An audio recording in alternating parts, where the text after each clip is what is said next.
என் அன்பு பிள்ளையே, உன் வாழ்வில் நடக்கும் அத்தனை விஷயங்களும் ஏற்கனவே தீர்மானிக்கப்பட்டதுதான். எல்லோருக்குமே இன்பம் துன்பம் மாறி மாறி வந்து கொண்டுதான் இருக்கும். சமமான மனநிலையோடு நீ அதை எதிர்கொள்ளும் விதத்தில் உன் வாழ்வு வெற்றியை காணும். இன்பம் சந்தோஷத்தையும், துன்பம் வலியை கொடுக்கத்தான் செய்யும். அதுதான் உன் உணர்வுகளையும் வேறுபடுத்தக்கூடும். கடினமான பாதையாக இருக்கிறதே என்று நினைத்தால் அது கடினமாகத்தான் இருக்கும். கடினமாக பாதையாக இருந்தாலும் சுலபமாக இருக்கிறதே என்று ஒரு முறை எண்ணிப்பார்.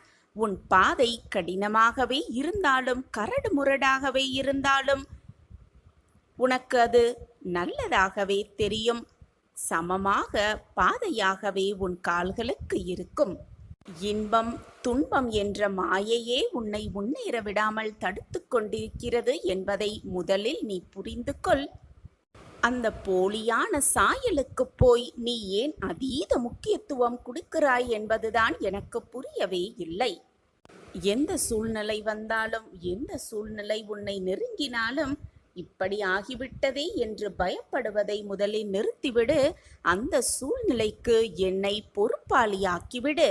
உனக்கு வரும் சூழ்நிலைகள் கஷ்டமாக இருக்கும் பட்சத்தில் அந்த சூழ்நிலைகளிலிருந்து உன்னை காத்து ரட்சிக்க உன் சாயப்பா எப்பொழுதும் இருப்பேன். என் மீது முழு நம்பிக்கை வைத்திருக்கும் என் பிள்ளையை நான் விட்டுவிடுவேனா? அப்படியே உனக்கானது நிச்சயமாக உன்னை வந்து சேரும். அதுவரை பயப்படாதே. நீ என்னை மறக்கவே முடியாது, மறக்கவும் முடியாது. நான் உன்னை மறக்கும்படி விட்டுவிடவும் மாட்டேன். நீ என்னுடைய பொக்கிஷம், நான் தேடி கண்டுபிடித்த பொக்கிஷம். உன் வாழ்க்கையில் நல்லதை நடத்தாமல் நான் விட்டுவிடுவேனா என்ன? மனதை நிதானமாக வைத்துக்கொள். எதை நினைத்தும் மனதை போட்டு குழப்பிக்கொண்டே இருக்காதே. உனக்கானது நிச்சயமாக உன்னிடம் வந்து சேரும் வரை பொறுமையோடு காத்திரு. நீ செல்லும் பாதை சரியாக இருந்தால் மெதுவாக ஓடினாலும் வெற்றி உனக்குத்தான் வந்து சேரும். எனவே செல்லும் பாதையை முதலில் சரியாக தேர்ந்தெடுக்க கற்றுக்கொள். நான் மெதுவாக நடப்பவன்தான், ஆனாலும் ஒருபோதும் பின்வாங்குவதே இல்லை, பின்வாங்கவே மாட்டேன் என்ற முடிவை உன் மனதிற்குள் எடுத்துக்கொள். எப்பொழுதும் எடுத்து வைத்த அடியை முன்னோக்கி மட்டுமே எடுத்து வைத்து கொண்டே இரு. எந்த தடைகள் வந்தாலும், தடங்கல்கள் வந்தாலும் பின்னோக்கி எடுத்து வைக்க ஒரு நொடியும் நினைத்து கூட பார்க்காதே. தளராத இதயம் கொண்டவனுக்கு இந்த உலகில் முடியாதது என்று எதுவுமே இல்லை. தளராத இதயம் கொண்டவனாக இரு. இந்த உலகில் நீ முடிப்பதை அனைத்தையுமே உனக்கு வெற்றிகரமாக முடித்து வைப்பேன். உன் சாயி தேவா. உன் வாழ்க்கையில் எப்போது தோல்விகள் நிற்கிறதோ அப்போது வெற்றியும் நின்று விடுகிறது என்பதை புரிந்து கொள். தோல்விகளை தட்டிவிட்டு நீ சென்று கொண்டே இருந்தால் உனக்கான வெற்றியும் உன்னை வந்து சேர்ந்து கொண்டே இருக்கும். எப்பொழுதுமே, எல்லா நொடியுமே உனக்கான வெற்றியை நோக்கி உன் பயணத்தை முயற்சித்து கொண்டே இரு. முன்னேறிக்கொண்டே இரு, சென்று கொண்டே இரு. கீழே விழாமல் இருப்பது பெருமையல்ல, கீழே விழும் பொழுதெல்லாம் எழுவதே பெருமையாக எண்ணிக்கொள். கீழே விழுந்து விட்டோமே, மற்றவர்கள் என்ன நினைப்பார்களோ என்று பயந்து வேதனைப்பட்டு அப்படியே உட்கார்ந்து விட்டால் நீ உன் வாழ்க்கையில் ஒரு அடி கூட எடுத்து வைக்கவே முடியாது. தன்னம்பிக்கையோடு எழுந்து நின்று பார். உன்னை சுற்றி இருப்பவர்களே உன்னை ஆரவாரப்படுத்துவார்கள். விதைத்து கொண்டே இரு. முளைத்தால் மரம், இல்லை என்றால் உரமாகி போகிறது என்ற நினைப்போடு உன் வாழ்க்கையில் நீ விதைத்து கொண்டே இரு. முயற்சியை ஒருவன் எப்பொழுது கைவிடுகிறானோ அன்று திறமை அவனிடமிருந்து போய்விடுகிறது என்பதை புரிந்து கொண்டு செயல்படு. எந்த சூழ்நிலையிலும் கவலைப்பட்டு கொண்டே இருக்காதே. உனக்கு ஏன் இந்த கவலை? மனதை நிம்மதியாக வைத்துக்கொண்டு உன்னுடைய வேலையை திறம்பட செய்து கொண்டே இரு. உனக்கானதை உன்னிடம் கொண்டு வந்து நான் சேர்ப்பேன். உன்னுடைய முயற்சியை எப்பொழுதும் கைவிட்டு விடாதே. உழைத்து கொண்டே இரு. உழைத்து செயல்பட்டு கொண்டே இரு. உனக்கானது உன்னிடம் வந்து சர்வ நிச்சயமாக சேரும் வரை முயன்று கொண்டே இரு, போராடிக் கொண்டே இரு. வாழ்க்கை உன் வசம்தான். நினைவில் வைத்துக்கொள், நீ செய்யும் வேலை எதுவாக இருந்தாலும் அது தருவது உன்னுடைய சாயி தேவாதான் என்பதை தீர்க்கமாக நம்பு. அதனால் வெற்றியை நிச்சயமாக நீ சூடிக்கொள்வாய். உன்னை நான் எப்பொழுதும் கைவிடவே மாட்டேன். என் பிள்ளையாகிய உனக்கு என்ன தேவை என்பதை யோசித்து யோசித்து நான் செய்து கொண்டுதான் இருக்கிறேன். உன்னை கைவிட்டு விடவே மாட்டேன், நிர்கதியாக விட்டுவிடவும் மாட்டேன். முடியாது என்று சொல்வதுதான் மூட நம்பிக்கை. முடியுமா என்று நீ கேட்டால் அதுதான் உன்னுடைய அவநம்பிக்கை. முடியும் என்று சொல்லிப்பார், அதுதான் உன்னுடைய தன்னம்பிக்கையாகவே இருக்கும். எதை செய்தாலும் என்னால் இது முடியும், என்னால் சாதிக்க முடியும், அனைத்தையும் நான் சாதிப்பேன் என்ற தன்னம்பிக்கையோடு இரு. அப்பொழுது நீ முடிக்காத செயலையும் முடிக்க முடியாத செயலையும் முடித்து காட்டும் வல்லமை உன் மனதிற்கு வரும். உன் எண்ணத்திற்கு அது வந்துவிட்டால் அது செயலில் நிச்சயமாக வடிவம் பெறும். ஆசையில்லாத முயற்சியால் பயனே இல்லை, முயற்சி இல்லாத ஆசையால் பயனும் இல்லை. எனவே முயன்று கொண்டே இரு, முன்னேறிக்கொண்டே இரு, போராடிக்கொண்டே இரு. வெற்றியை நிச்சயமாக எட்டி பிடித்து சுவைக்கலாம். உன் வாழ்வில் சுக்கிர திசை ஆரம்பமாக போகிறது. உனக்கான ஒரு சந்தோஷ கதவு திறக்கப் போகிறது. நம் வாழ்க்கையிலா இதுவெல்லாம் நடக்கிறது என்று நீயே ஆச்சரியப்படும் அளவிற்கு பல நல்ல மாற்றங்களும் ஏற்றங்களும் உன் வாழ்வில் நிகழப்போகிறது. ஒன்றை நன்றாக புரிந்து கொள் என் பிள்ளையே, ஒருவரை சிரிக்க வைப்பதற்கும் மகிழ்விப்பதற்கும் நிறைய வித்தியாசம் உள்ளது. சிரிக்க வைப்பது மிக மிக சுலபமான ஒன்று, ஆனால் சந்தோஷப்படுத்துவது மிக மிக கடினமானதாகவே இருக்கும். மற்றவர்களை சந்தோஷப்படுத்திப்பார், உன் வாழ்வும் முன் மனமும் மகிழ்ச்சியாகவே இருக்கும். துன்பங்கள் தடைகள் அனைத்தும் உன்னை வீழ்த்தும் ஆயுதம் அல்ல என்பதை புரிந்து கொள். அது உன்னை பக்குவப்படுத்தி உன்னை செதுக்கும் உளியாகத்தான் இருக்கிறது என்பது உண்மையிலும் உண்மை. உன் மனம் என்ன சொல்கிறதோ அதை நீ தாராளமாக கேட்கலாம். அதில் நன்மை என்றாலும் சரி, தீமை என்றாலும் சரி, நீ அது ஒரு அனுபவமாக எடுத்துக்கொண்டு உன் வாழ்க்கையில் அடுத்த அடியை எடுத்து வைத்து கொண்டே இருக்கலாம். உன் மனதிற்கு எது சரி என்று படுகிறதோ, உன் மனதிற்கு இதுதான் சரி என்று எப்பொழுது நீ முடிவெடுக்கிறாயோ அப்பொழுது அதை செய்துவிட்டு போ. மற்றவர்கள் என்ன சொல்லுவார்களோ என்று நீ சிந்திக்க பார்த்தால் உன் வாழ்க்கையில் நீ வாழவே முடியாது. தினம் தினம் ஏக்கத்தோடு எதிர்பார்த்து உன் காலத்தை கழித்து கொண்டிருக்கிறாய். ஒவ்வொரு விடியலிலும் இன்று நமக்கு நல்லது நடந்து விடாதா, இந்த நாள் நமக்கு நல்ல நாளாக இருந்து விடாதா என்று ஏக்கத்தோடே கண்களை விழிக்கிறாய். அப்படியாக தினமும் கண்ணுறங்கும் பொழுது நாளை விடியலாவது நமக்கு நல்ல விடியலாக இருக்குமா, நாளைய பொழுது நமக்கான பொழுதாக இருக்குமா என்ற ஏக்கத்தோடு தான் இரவும் தூங்குகிறாய். நாம் நினைத்தது ஆசைப்படுவது எல்லாம் நமக்கு சாதகமாக நிகழ வேண்டும். நாளையாவது நம் வாழ்வில் அற்புதத்தை சாயப்பா நிகழ்த்த வேண்டும் என்ற நம்பிக்கையோடு தான் தினம் தினம் கண் விழிக்கிறாய், உறங்கவும் செல்கிறாய். நீ செய்வது, ஏக்கப்படுவது, வேதனைப்படுவது, கண்ணை சிந்துவது அனைத்தையும் நான் பார்த்து கொண்டுதான் இருக்கிறேன். அனைத்தையும் பார்த்துவிட்டுதான் உனக்கு நல்லதை நடத்த, உனக்கு வேண்டியதை கொடுக்க, உன் ஆசையை நிறைவேற்ற அந்த நாளை தேர்ந்தெடுத்து விட்டேன். இனி உன் வாழ்வில் எல்லாமே மாற்றம்தான். வரும் ஞாயிறு முதல் உன் வாழ்வில் நீ எதிர்பாராத பல அற்புதத்தை நான் உன் வாழ்வில் புதிய அத்தியாயத்தை ஆரம்பிக்கப் போகிறேன். உனக்கான வாய்ப்பு ஒரு முறைதான் வரும். அந்த வாய்ப்பை அலட்சியப்படுத்தாமல் சாதுரியமாக பயன்படுத்தி உன் வாழ்க்கையில் வெற்றியை பெற்றுக்கொள். வெற்றி என்னும் நோக்கத்தை அடைய சாதுரியமாக பயன்படுத்தி வெற்றிக்கான ஆயத்தமாக அனைத்தையும் உனது வசமாக்கிக் கொள். ஒன்றை நன்றாக புரிந்து கொள். நல்லது நடந்து விடாதா?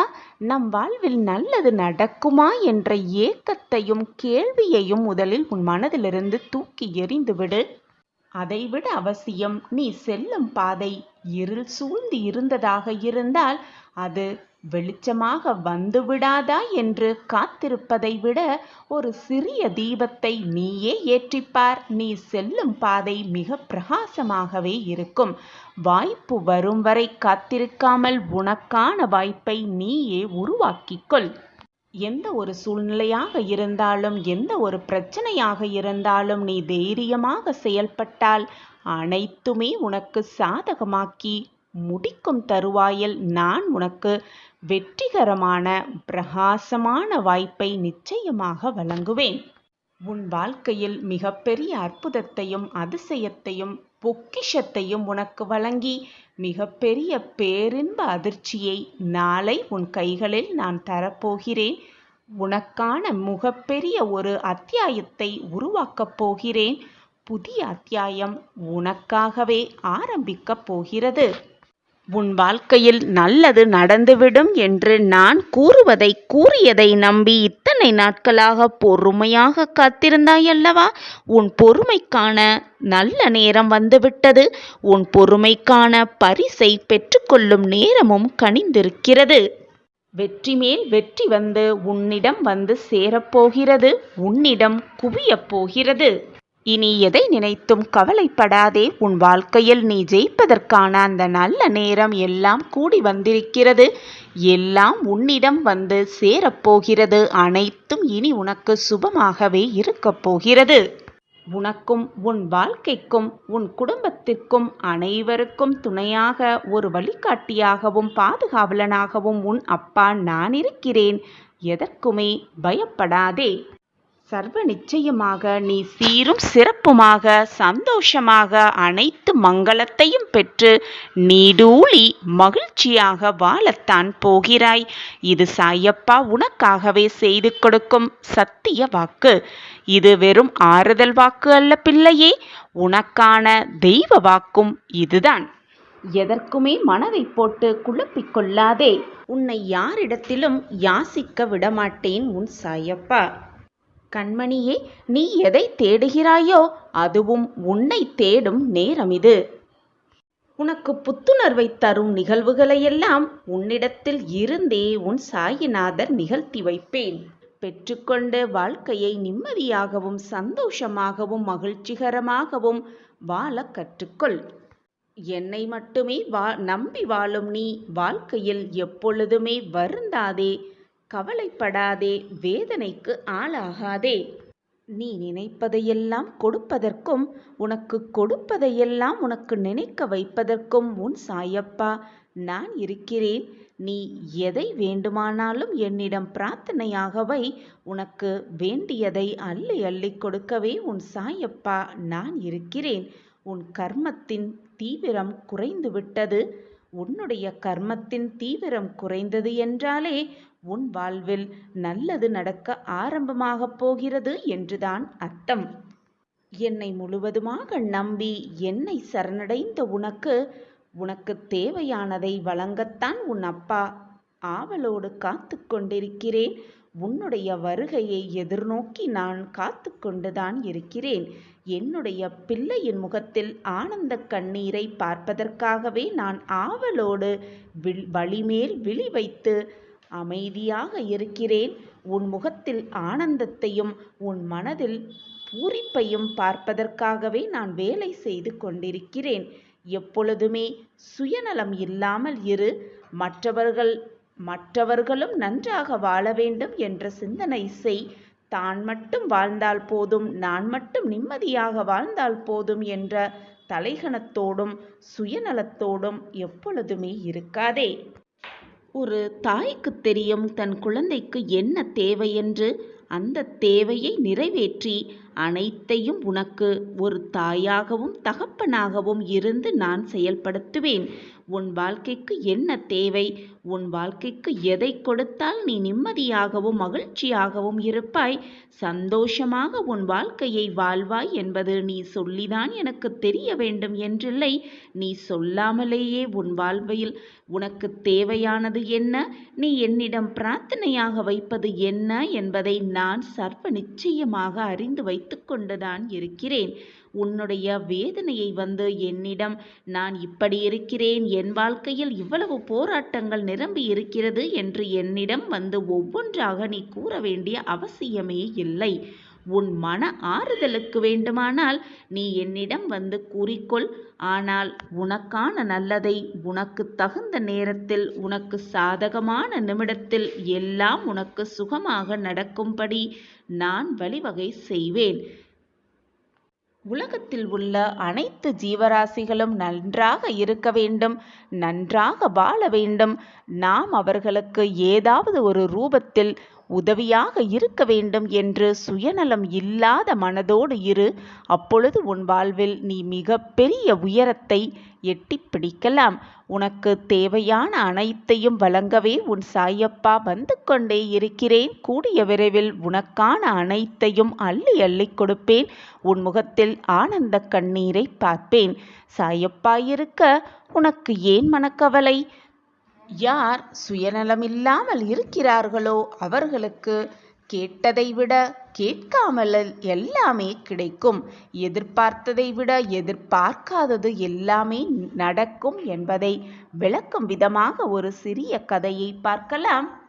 ஒரு காட்டு பக்கத்தில் 2 சகோதரர்கள் வாழ்ந்துகிட்டு வந்தார்கள். அதில் அண்ணன் தன்னோட தம்பியை எப்பொழுதும் கோவப்படுத்தி கொண்டும் அடித்து கொண்டே இருப்பான். தம்பி மீது சிறிதும் பாசமில்லாமல் இருப்பான் அந்த அண்ணன். தம்பிக்கு கொடுக்காமல் எல்லா பொருளையும் தானே வைத்துக்கொண்டு சுயநலமாக இருந்தான் அந்த அண்ணன். அண்ணன் எவ்வளவுதான் அவனுக்கு வேண்டாதவனாக இருந்தாலும் தம்பி எப்பொழுதுமே அமைதியான சுபாவத்தோடு மிக அமைதியாகவே இருப்பான். ஒரு நாள் அந்த அண்ணன் காட்டுக்கு விறகு வெட்ட போனான். நிறைய விறகுகளை வெட்டினான். வெட்டிக்கொண்டே இருக்கும் பொழுது அங்கே ஒரு தங்க ஆப்பிள் மரத்தை பார்த்தான் அந்த அண்ணன். உடனே அந்த தங்க ஆப்பிள் மரத்தை வெட்ட போனான். அப்பொழுது ஆப்பிள் மரம் பேசினது. அந்த ஆப்பிள் மரம் பேசத் துவங்கியதும், மனிதனே, என்னை வெட்டாதே, நான் உனக்கு நிறைய தங்க ஆப்பிள் தருகிறேன் என்று அந்த மரம் அந்த விறகு வெட்ட வந்த அண்ணனிடம் கூறியது. பேராசை பிடித்த அந்த அண்ணன், தங்க ஆப்பிளை விட உன் மரத்தை வெட்டினால் எனக்கு நிறைய பணம் கிடைக்கும் என்று சொல்லி வெட்ட போனான் அந்த மரத்தை. கோபமான அந்த தங்க மரம் தங்க ஊசினால் அவனை குத்தினது. வலி தாங்க முடியாமல் அங்கேயே விழுந்தான் அந்த அண்ணன். தன்னோட அண்ணன் வீட்டுக்கு வராததால் காட்டுக்கு போன அந்த தம்பி ஊசி குத்தி கீழே கிடந்த அண்ணனை பார்த்து மிகவும் வருத்தப்பட்டான். அப்போ அந்த மரம் சொன்னது, நான் உனக்கு நிறைய தங்க ஆப்பிள் தருகிறேன், இவனை இங்கேயே விட்டுவிட்டு உன் வேலையை பார்த்து கொண்டு போய்விடு என்று அந்த மரம் கூறியது. இதை கேட்ட தம்பி, எனக்கு என் அண்ணன்தான் வேண்டும் என்று மிக தீர்க்கமாக சொன்னான். எனக்கு தங்க ஆப்பிள் எதுவும் வேண்டாம் என்று மிக தீவிரமாக அவன் தம்பி சொன்னான். உடனே அந்த ஆப்பிள் மரம் ஆயிரக்கணக்கான தங்க ஆப்பிள்களை அந்த நல்ல மனம் படைத்த சுயநலமில்லாத அந்த தம்பிக்காக கொட்டியது அந்த ஆப்பிள் மரம். அப்பொழுது தான் செய்த தவறையெல்லாம் உணர்ந்து தன் தம்பியிடம் மன்னிப்பு கேட்டான் அந்த அண்ணன்.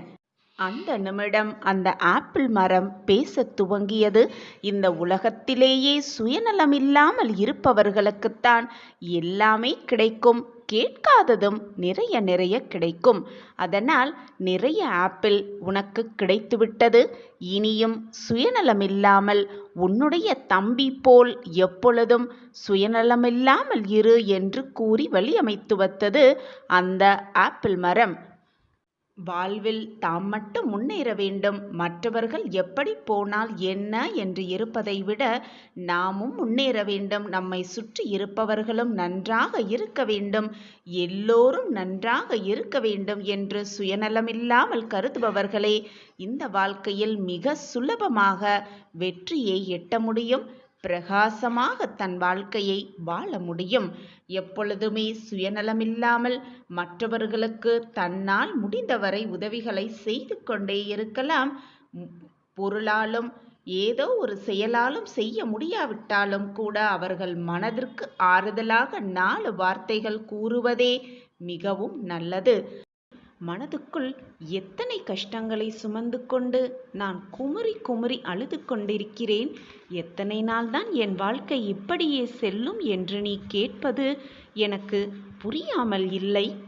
நீ அழுகின்ற அழுகையும் உன் மனக்குமுறலும் எப்படி எனக்கு கேட்காமல் இருக்கும்? உன் நிலை மாறும் என் குழந்தையே. உன் வாழ்க்கையில் அற்புதமான ஒரு நிகழ்வு நிகழப்போகிறது. நான் ஒருபோதும் வாக்கு மீறமாட்டேன்.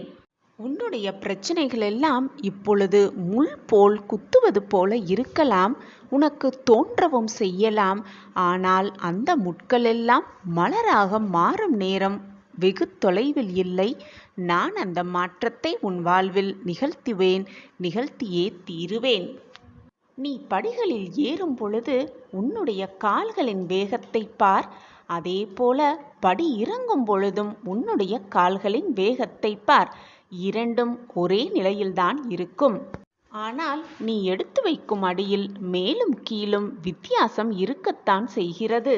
அதைப்போல உன் வாழ்வில் நீ மேலோங்கிய நேரத்தில் எல்லாம் உனக்கு உயர்வாகவே இருக்கும். அதேபோல மேலோங்கிய வாழ்வு கீழே வரத்தான் செய்யும், கீழே இறங்கிய வாழ்வு மேலே போகத்தான் செய்யும். இதுதான் வாழ்க்கையின் நியதி. வாழ்க்கையில் கஷ்டமும் இன்பமும் சோதனையும் மகிழ்ச்சியும் எல்லாம் மாறி மாறி கொண்டுதான் இருக்கும். ஒரே நிலையாக எதுவுமே இருந்து விடாது, இருக்கவும் முடியாது.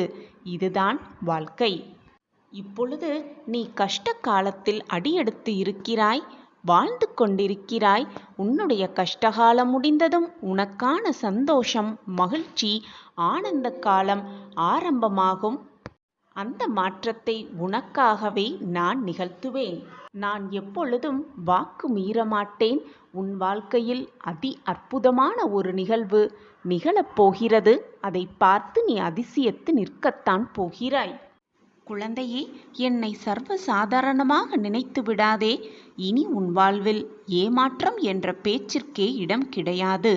இதோ உன் சாம்ராஜ்யத்திற்கான வழி என் கையில் உள்ளது. பெற்றுக்கொள். வாய்ப்பு வரும்பொழுது அதை சாதுரியமாக பயன்படுத்திக்கொள். உன் வேதனையை தீர்க்கவே உன் சாயப்பா வந்திருக்கிறேன். நீ நினைத்தது அப்படியே நடக்கும். நீ கேட்டது எல்லாம் கிடைக்கும். நீ ஆசைப்பட்டது எல்லாமே நிறைவேறும். இது உன் சாயப்பாவின் சத்திய வாக்குதான். கண்மணியே, உன்னை மகிழ்விப்பதற்காக எந்த அவதாரம் வேண்டுமானாலும் எடுத்து உன்னை காப்பேன் உன் சாயிநாதர். காரணமே இல்லாமல் எதுவுமே நடக்காது. நடக்கும் அனைத்திற்கும் ஒரு காரண காரியம் இருக்கிறது. உன் வாழ்வில் நல்லது நடக்கப் போகிறது என்பதை தீர்க்கமாக நம்பு. நம்பிக்கையோடு இருக்கும் எந்த ஒரு நிகழ்வும் வீண் போகாது. உன் கஷ்டங்களுக்கான கடைசி நாளாக இன்று இருக்கிறது என்பதை நம்பு. சோதனைகள் வருகிறதே என்று சோர்ந்து போனால் வாழ்க்கையில் எதையுமே சாதிக்கவே முடியாது. அந்த சோதனையை எதிர்த்து நின்று போராட கற்றுக்கொள். உனக்கு வரும் சோதனையே உன்னை பார்த்து பயந்து வந்த வழி தெரியாமல் விலகிவிடும். இதுதான் வாழ்க்கையின் ரகசியமும் கூட. உன் விதியை நான் நிர்ணயித்து விட்டேன். உன் விதியை நான் மாற்றி எழுதும் வேலையையும் ஆரம்பித்து விட்டேன். ஆனால் நீயோ எதையோ மனதில் நினைத்து கொண்டு நம் வாழ்க்கை இப்படியாகிவிடுமோ, என்னாகிவிடுமோ, ஏதாகிவிடுமோ என்ற குழப்பத்தோடே உன் வேதனையோட மனதோடு உழன்று கொண்டிருக்கிறாய். கலங்காதே, எப்பொழுதும் மனதை போட்டு குழப்பாதே. நீ எதை நினைத்து வருந்துகிறாயோ அதையே உனக்கு சந்தோஷ நிகழ்வாக மாற்றித் தருவேன் உன் சாயிநாதர். நீ இதுநாள் வரை எதை நினைத்து ஏங்கிக் கொண்டிருக்கிறாயோ, ஏக்கத்தோடு காத்து கொண்டிருக்கிறாயோ, அது உன்னை தேடி சர்வ நிச்சயமாக வரும். அதை உனக்கு கிடைக்கும்படி நான் வழிவகை செய்வேன். எதுவுமே வேண்டாம் என்று நீ நினைத்து கொண்டிருக்கும் விஷயத்திலிருந்து அனைத்தையும் உனக்கு சாதகமாக நான் முடித்து தரதான் போகிறேன். இது உன் சாயப்பா உனக்காகவே செய்து கொடுக்கும் சத்திய பிரமாணம்தான். என்னிடம் எது வேண்டும் என்று மீண்டும் மீண்டும் உன் பிரார்த்தனையை என்னிடம் வைத்து கொண்டிருக்கிறாயோ, அதற்கான நல்ல நேரத்தை, அதற்கான நல்ல நிகழ்வுகளை நான் ஏற்படுத்திவிட்டுதான் உன்னோடு வந்து பேசிக்கொண்டிருக்கிறேன். என்னுடைய ஆறுதலான வார்த்தைகளை உனக்கு கூறிக்கொண்டிருக்கிறேன்.